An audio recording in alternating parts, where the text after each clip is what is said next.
বন্ধুরা নমস্কার, আশা করি আপনারা ভালো আছেন। আজকে যে বিষয় হচ্ছে আমার ওটা হচ্ছে আপনাদেরকে জানানো যে হোমিওপ্যাথিতে যদি গ্রিন কালারে যদি পটি হতে থাকে আপনার বাড়ির বাচ্চার, ছোটো বাচ্চা শিশু, তাহলে আপনি কি করবেন। মানে সবুজ রঙে যদি আপনার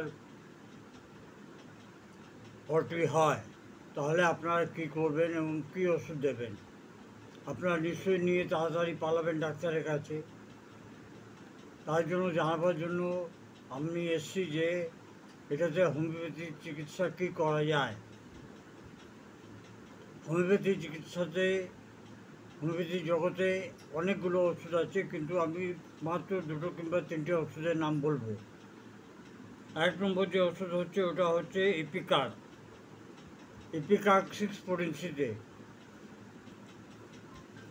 আপনি 2 ফোঁটা করে বাচ্চাকে হাফ কাপ জলে কিংবা 1 চামচ জলে 2 চামচ করে দিনে 4 থেকে 5 বার দিতে পারেন। এবং তার সঙ্গে আপনি দিতে পারেন আর্জেন্টাম নাইট্রিকাম, ওটাও দেবেন, কিন্তু 6 পোটেন্সিতে। পোটেন্সি কিন্তু একই থাকবে, পোটেন্সি আপ ডাউন হবে না। এর সঙ্গে যদি বাচ্চার খুব কান্নাকাটি করতে থাকে তাহলে দেবেন ওকে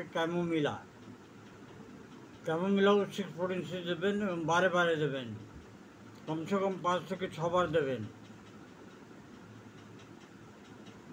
এটা যদি রেগুলার 5 থেকে 7 দিন যদি আপনি খাওয়ান তাহলে দেখবেন আপনার বাচ্চার পায়খানাটা খুব নর্মাল হয়ে গেছে এবং খুব আরাম পাচ্ছে সে।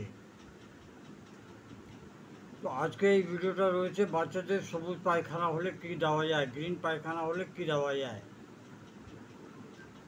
আশা করি এই ছোটো ক্লিপটা আপনাদের পছন্দ হবে এবং আপনার বাড়িতে যদি বাচ্চা থাকে তাহলে আপনার জন্য খুব উপকারী হবে। যদি আপনার পছন্দ হয় তাহলে আপনার প্রিয়জনকে পাঠাবেন যাদের বাড়িতে ছোটো ছোটো বাচ্চা আছে। নমস্কার, জয় Hind. Long live homoeopathy, long live Hahnemann.